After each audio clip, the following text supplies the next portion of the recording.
कभी सोचा है कि एक पूरे देश को मतलब रीबूट कैसे किया जाता है? भारत ने इतिहास के सबसे मुश्किल राजनीतिक बदलावों में से एक को कैसे संभाला?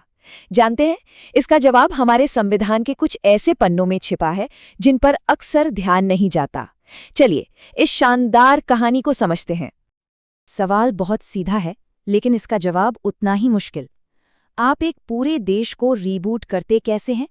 जब एक कानूनी सिस्टम खत्म हो रहा हो और दूसरा बस शुरू होने वाला हो, तो देश को बिखरने से कैसे बचाया जाए?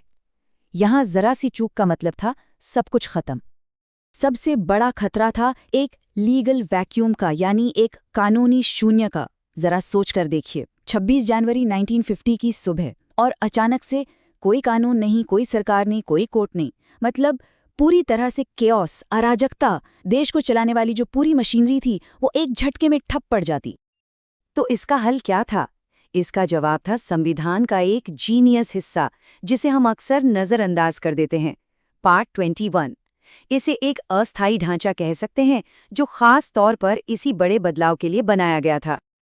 तो ये संक्रमणकालीन प्रावधान आखिर थे क्या? देखिए, आसान भाषा में कहें तो ये पार्ट 21 में दिए गए कुछ टेम्पररी आर्टिकल्स थे। इनका काम था पुरानी कॉलोनियल व्यवस्था और नए गणराज्य के बीच एक पुल बनाना। इसे ऐसे समझिए जैसे किसी नई बिल्डिंग को बनाने के लिए एक मचान या स्कैफोल्डिंग लगाया जाता है ना, बिल्कुल वैसे ही। अब इस पार्ट 21 का मिशन 2 हिस्सों में बटा था, बहुत ही क्लियर कट। पहला, ये पक्का करना कि सब कुछ बिना रुके चलता रहे, मतलब टोटल कॉन्टिन्यूइटी। और दूसरा, एक अंतरिम गवर्नमेंट, यानी एक काम चलाऊ सरकार बनाना, ताकि देश में कोई पावर वैक्यूम ही न पैदा हो। तो चलिए पहले मिशन को देखते हैं, कंटिन्यूटी। आर्टिकल्स 372 से 378 ने यही काम किया। उन्होंने जितने भी पुराने कानून थे, अदालतें थीं, जज थे, पब्लिक सर्विस कमीशन थे, सबको बिना किसी रुकावट के जारी रखा। मतलब देश को चलाने वाली जो बेसिक मशीनरी थी वो एक दिन के लिए भी नहीं रुकी। एक बहुत ही जबरदस्त उदाहरण है इसका। इंडियन पीनल कोड जो 1860 में लिखा गया था, वो आर्टिकल 372 की वजह से जस का तस चलता रहा। सोचिए, एक कॉलोनियल एरा का कानून एक नए रिपब्लिक में बिना किसी दिक्कत के काम कर रहा था। यही तो कमाल था इन प्रोविजंस का। अच्छा, अब आते हैं दूसरे मिशन पर, एक अंतरिम सरकार बनाना। इसके लिए थे आर्टिकल्स 379 से 388। इसमें क्या हुआ? जो संविधान सभा संविधान लिख रही थी, वही भारत की पहली पार्लियामेंट बन गई। डॉक्टर राजेंद्र प्रसाद को बनाया गया अंतरिम राष्ट्रपति।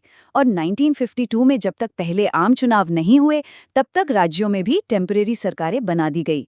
तो कोई पावर वैक्यूम नहीं, कोई कंफ्यूजन नहीं, सब स्मूथ। तो जब ये मचान, ये स्कैफोल्डिंग अपनी जगह पर था और देश पूरी तरह से स्टेबल था, तब वक्त आ गया था रिपब्लिक को ऑफिशियली लॉन्च करने का। और ये काम किया संविधान के पार्ट 22 ने। देखिए, पार्ट 22 ने 4 बहुत ही सिंपल लेकिन ऐतिहासिक काम किए। पहला, इस डॉक्यूमेंट को एक नाम दिया, भारत का संविधान। दूसरा, इसकी शुरुआत की तारीख तय की, 26 जनवरी 1950। तीसरा, एक ऑफिशियल हिंदी टेक्स्ट को ऑथराइज किया। और आखिर में सबसे जरूरी कदम, अतीत को पूरी तरह से मिटा दिया।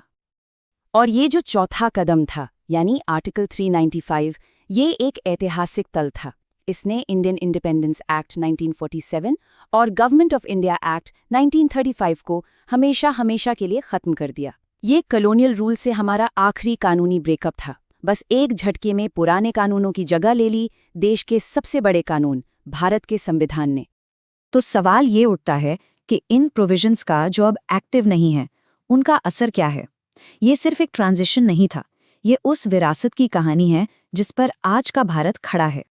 पूरे कहानी का सार बस इस एक बात में है, एक रिपब्लिक जिसे 20 से ज्यादा टेम्परेरी आर्टिकल्स ने मुमकिन बनाया। ये वो अदृश्य धागे थे जिन्होंने देश को उसके सबसे नाजुक दौर में टूटने से बचा लिया। और आखिर में सब कुछ घूम फिरकर उसी एक जबरदस्त मेटाफर पर आता है।